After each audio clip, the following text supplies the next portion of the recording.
How's your Sunday going?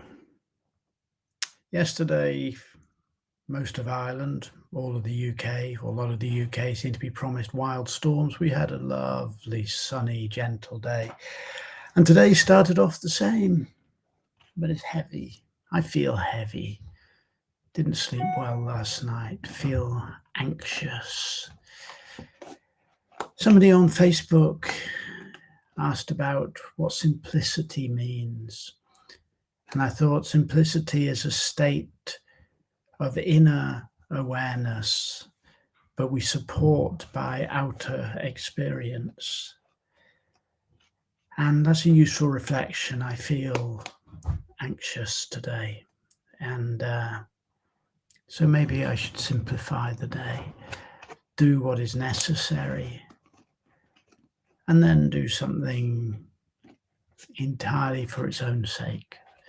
I think I might write some music. It's entirely for its own sake because nobody ever listens to the music I write. It's purely for my own pleasure. But among the things that are necessary is fulfilling one's obligations. And my obligation to myself, the rest of the world doesn't care, but to myself is to do at least 30 days of online bibliomancy. I pick out a book, I dip in, and I see what a random sentence tells me about me. It tells me nothing about the book, it tells me everything about me. It's a very interesting process, reminding, just stimulating insights and so on. Well, today I reached into the biggest of the big bookshelves and my hand landed on Salman, Rushdie, East, West. I've read a lot of Rushdie over the years. And I have read this, but Lord, it must be 30 years ago. I remember nothing about it. It's frightening how many books I pick off my bookshelf, which I know I've read, which I remember absolutely nothing about. I seem to remember enjoying this one, though. In fact, I've enjoyed most of Rushdie that I've read. So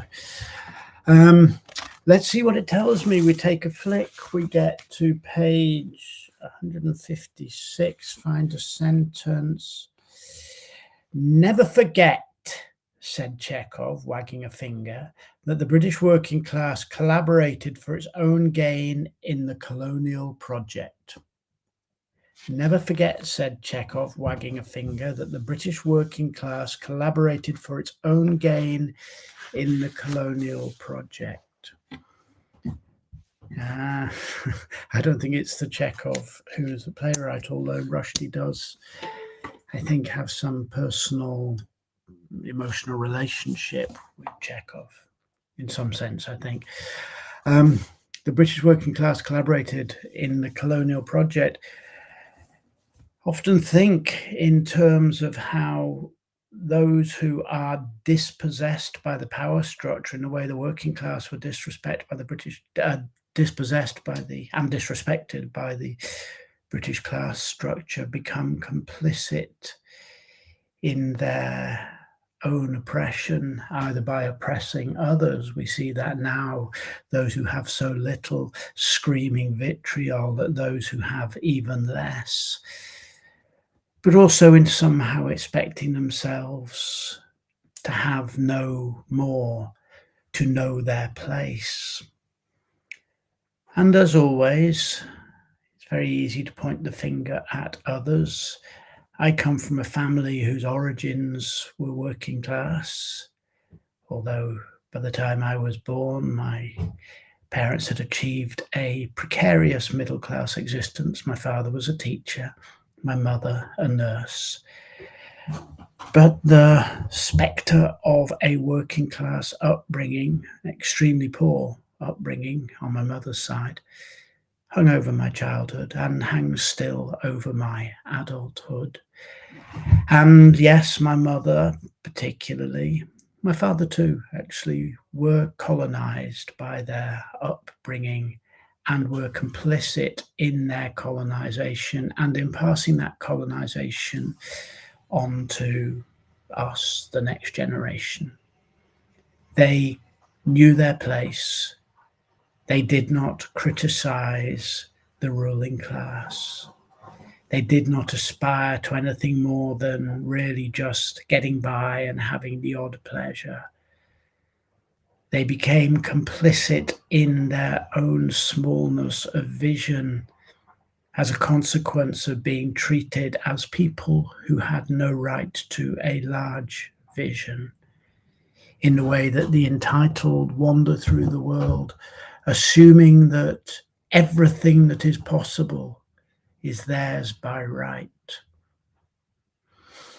We become complicit in the colonial project, even when we are the object of that colonizing process. I know Rushdie is talking about a much more geopolitical and global phenomenon, which is undoubtedly true.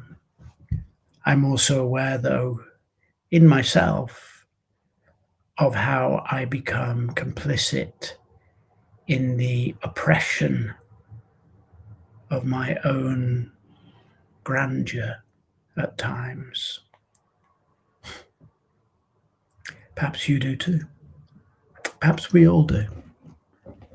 Perhaps we find it easier to oppress than we do to liberate, easier to ostracize than we do to communicate, easier to shame than to treat with compassion, easier to be on the side of the mob than to stick up for the one who is being attacked.